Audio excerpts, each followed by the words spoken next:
permohonan pemblokiran rekening bank untuk bulan November saja, yaitu wilayah kerja Des Judi Online ini, kami sudah mengirimkan 651 permohonan untuk kemudian rekening bank ini ditindaklanjuti atau diblokir.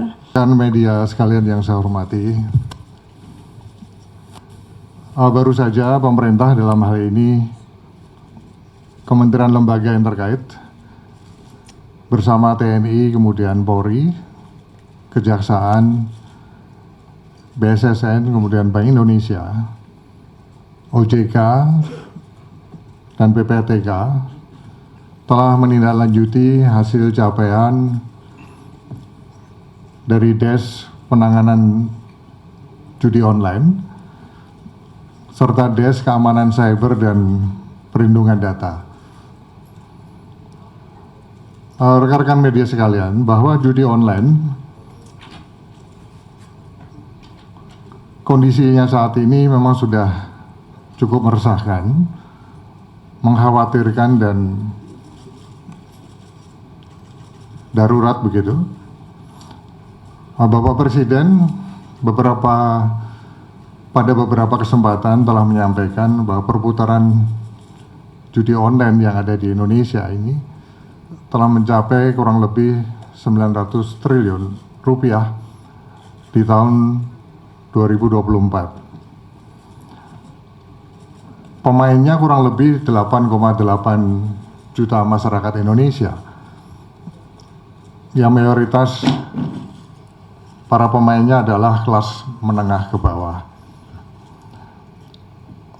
97.000 anggota TNI Polri dan 1,9 juta pegawai swasta yang bermain judi online. 80.000 pemain judi online yang usianya di bawah 10 tahun. Dan angka ini diprediksi akan terus bertambah jika kita tidak melakukan upaya-upaya yang masif di dalam memberantas judi online ini. Masifnya jumlah judi online ini dapat dipahami karena judi online menurut pakar cyber security itu dapat mendatangkan hormon endorfin yang membuat pemainnya merasakan perasaan senang dan bahagia ketika berhasil memenangkan salah satu permainan judi online ini. Padahal kemenangan itu memang sudah diatur oleh operator-operator judi online agar deposit dananya semakin besar. Ketika depositnya sudah besar, dipastikan pemain akan kalah dan kehilangan uangnya. Artinya apa? Bahwa sebetulnya judi online saat ini itu sudah seperti wabah. Seperti penyakit menular yang menjangkit berbagai kalangan, dari kalangan tua hingga anak-anak. Nah, tentu saja sekali lagi dari fakta dan kondisi yang sudah sangat meresahkan dan mengkhawatirkan dan darurat ini, selanjutnya Des Judi Online telah dan akan terus melakukan upaya-upaya penindakan dan penegakan hukum,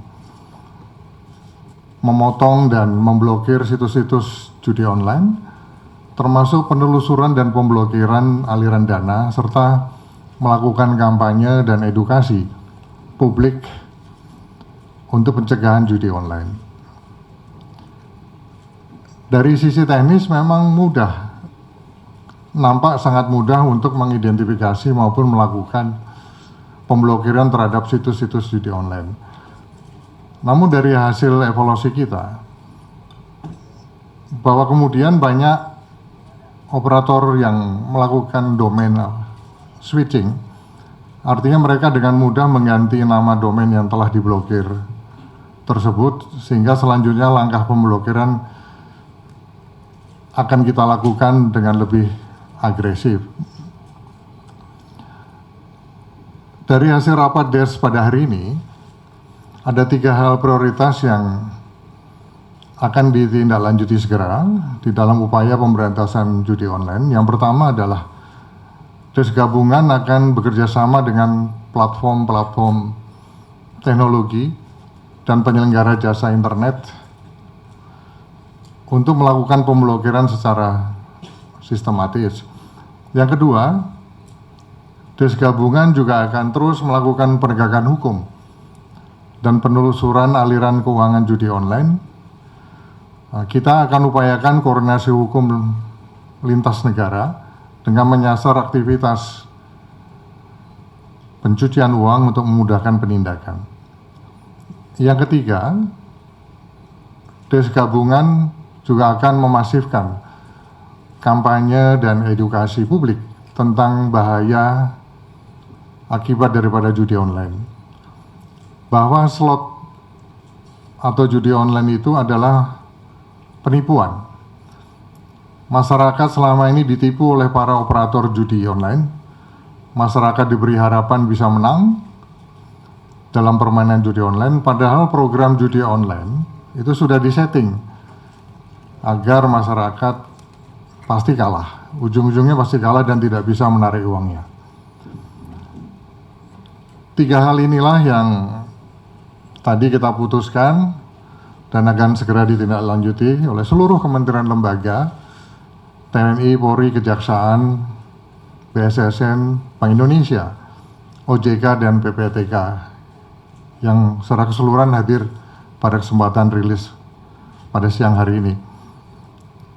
Sedangkan untuk Des Keamanan Cyber dan Perlindungan Data, ada 2 fokus yang saat ini sedang dikerjakan oleh Kementerian Komunikasi dan Digital dan BSSN.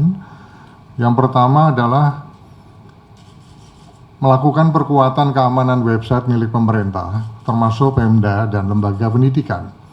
Yang kedua, melakukan akselerasi penuntasan pemulihan atau recovery terhadap Pusat Data Nasional Sementara atau PDNS, baik dari sisi infrastruktur maupun pemulihan data untuk mendukung pelayanan publik yang berbasis digital sebagaimana arahan Bapak Presiden. Saya kira itulah beberapa hal yang dapat saya sampaikan. Selanjutnya saya persilakan dari Ibu Menteri Komdigi untuk menambahkan, juga nanti dari Dikti, Kemenak, kemudian dari Polri, dari Kejaksaan, termasuk dari OJK untuk menambahkan. Saya persilakan.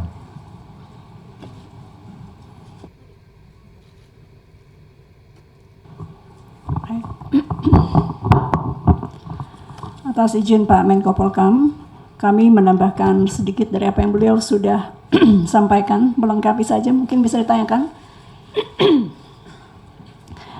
Des judi online di bawah pimpinan Menko Polkam itu rapat pertama tanggal 4 November, kita lihat sampai 19 November untuk situs-situs yang ditutup sudah 104.819, itu kalau dihitung dari 4 November, kalau kita hitung dari tanggal 20 Oktober atau pemerintahan baru, itu angkanya sudah di 380.000 sekian. Kemudian untuk permohonan pemblokiran rekening bank untuk bulan November saja, yaitu wilayah kerja Des judi online ini, kami sudah mengirimkan 651 permohonan untuk kemudian rekening bank ini ditindaklanjuti atau diblokir. Jadi sebagaimana teman-teman ketahui bahwa situs satu hal lain adalah rekening. Jadi kalau situs seperti tangannya, rekening ini seperti nadinya. Jadi ini juga yang sedang kita galakkan dan giatkan bekerja sama dengan OJK dan juga perbankan, dalam hal ini Bank Indonesia. Teman-teman, mungkin kita ingin lihatkan halaman berikutnya agar lebih bersemangat lagi teman-teman di industri bank juga untuk membantu.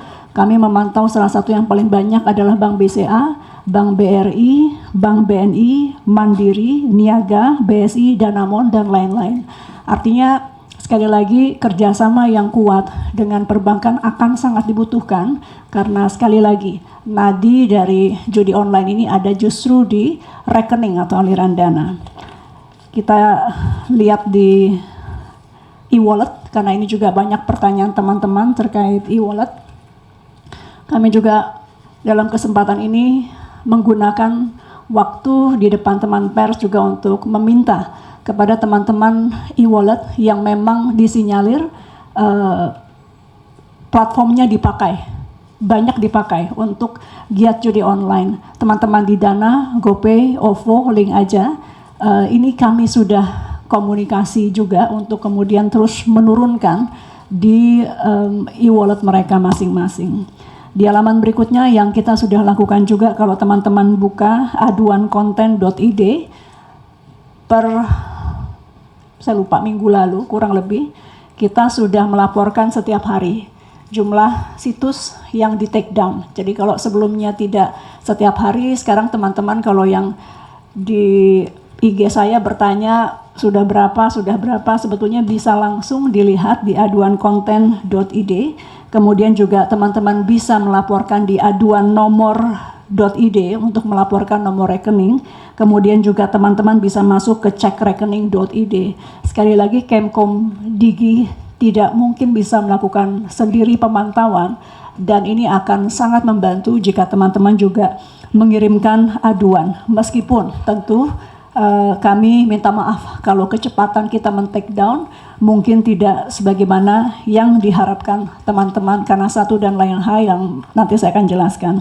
Akun-akun Instagram ini juga yang kami coba tayangkan kepada teman-teman karena banyak juga tuntutan Pak Menko bahwa mana akun yang di-take down. Untuk yang besar-besar yang ratusan ribu sampai yang puluhan ribu ini kami tampilkan beberapa yang sudah di-take down. Lanjut di yang berikutnya. Lanjut, termasuk ini yang juga banyak sekali aduan masuk untuk teman-teman ketahui bahwa pemerintah dalam hal ini Kemkom Digi dalam rangka menutup situs ataupun juga aplikasi kadang-kadang harus berhadapan juga dengan tuntutan balik. Nggak apa-apa kita hadapi. Kalau memang itu aduan dari masyarakat, kita akan tutup. Dan kita siap berhadapan jika digugat. Kita akan jelaskan kenapa situs-situs ini kita sinyalir terkait dengan giat judi online. Ini di halaman berikutnya. Demikian juga dengan keyword. Banyak sekali masukan dari masyarakat mengenai keyword yang masih bisa dibuka. Kami sudah melakukan pemblokiran terkait keyword dari 4 sampai 20 November, ini usia dari DES ini, mencapai 1.361 kata kunci di Google dan 7.252 kata kunci di Meta. Kenapa tidak bisa secepat yang kita inginkan terkhusus untuk di platform-platform perusahaan-perusahaan teknologi besar ini, tadi sebagaimana disampaikan oleh Pak Menko, kami tidak bisa sendiri menghapus keywordnya. Kami sudah bersurat ke Google, kami juga sudah bersurat ke TikTok, kami juga sudah bersurat ke Meta untuk bekerja sama menghapus keyword-keyword tersebut. Mereka mengikuti guidelines dari perusahaannya masing-masing. Ini yang kita sedang dorong, minta untuk mereka juga ikut hukum yang berlaku di Indonesia. Sebagaimana kita tahu, judi mungkin di negara lain tidak melanggar, tapi Indonesia melanggar. Jadi kalau memang dibukanya dari Indonesia keyword tersebut, kita minta itu juga untuk tidak bisa muncul di keywordnya. Dan demikian langkah-langkah berikutnya, Pak Menko, teman-teman sekalian kami laporkan adalah menggiatkan kembali komunikasi dengan perusahaan-perusahaan teknologi, perusahaan-perusahaan operator seluler, perusahaan-perusahaan internet service provider. Nanti siang kami tugaskan Dirjen Aptika untuk bertemu dengan perusahaan-perusahaan tersebut. Dari kami singkatnya itu, terima kasih. Wassalamualaikum warahmatullahi wabarakatuh.